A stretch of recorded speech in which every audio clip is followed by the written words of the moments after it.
எப்படி இருக்கும் என்பதை கூடிய விரைவில் நாம் காணொளிகளில் காணலாம். அவர் இவ்வாறு மதுரைக்கு வருவதற்கான காரணம் என்னவென்றால், திரு எம்ஜி ராமச்சந்திரன் அவர்கள் போட்டியிட்ட பொழுது மதுரை மேற்கு தொகுதியை தான் அவர் தேர்ந்தெடுத்தார். அதுபோல அந்த தேர்தலில் அவர் போட்டியிட்டு பெருவாரியான வாக்குகள் பெற்று வெற்றியும் பெற்றார்.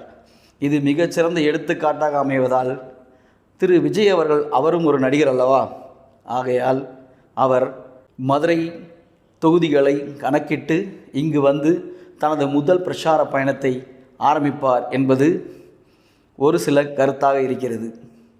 அவர் அவ்வாறு வருவதால் இங்கிருக்கும் மாவட்ட செயலாளர்களுக்கும் மற்றும் பிற கட்சிகளில் உள்ள உறுப்பினர்களுக்கும் கொஞ்சம் சங்கடமாகத்தான் இருக்கின்றது. மதுரையை பொறுத்தவரை அது அனைத்திந்திய அண்ணா திராவிட முன்னேற்றக் கழகத்திற்கான ஒரு பெரும் வரவேற்பு பெற்ற இடமாகும். அதில் உள்ள 10 தொகுதிகளுமே அனைத்திந்திய அண்ணா திராவிட கழகத்திற்கு சாதகமான வாய்ப்புகளை வழங்கும். இதுவரை அண்ணா திராவிட முன்னேற்றக் கழகமானது மதுரையில் உள்ள 10 தொகுதிகளில் குறைந்தது 6 தொகுதிகளை அது வெற்றி கண்டு அதனது கொடியை நிலைநாட்டி கொண்டே இருக்கிறது.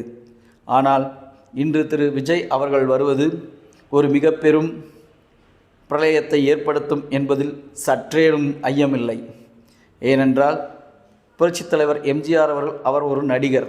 அதே நடிகரை போல் உள்ள திரு விஜய் அவர்கள் தன்னை திரு புரட்சித் தலைவர் எம்ஜிஆர் அவர்களைப் போல காட்டிக்கொள்ளும் அளவிற்கு இந்த மதுரை பயணமானது கண்டிப்பாக நடைபெறும்.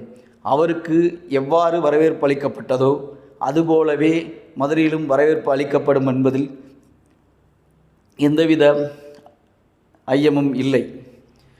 ஆகையால் திரு விஜய் அவர்களின் பயணம் வெற்றி பயணமாக தொடரும் என்பதே எனது கருத்து. வைபர் வாய்ஸ் யூடியூப் சேனலுக்காக நான் உங்கள் ராசதமிழன், த வாய்ஸ் ஆஃப் ட்ரூத். உண்மை வெல்லட்டும். நன்றி, வணக்கம்.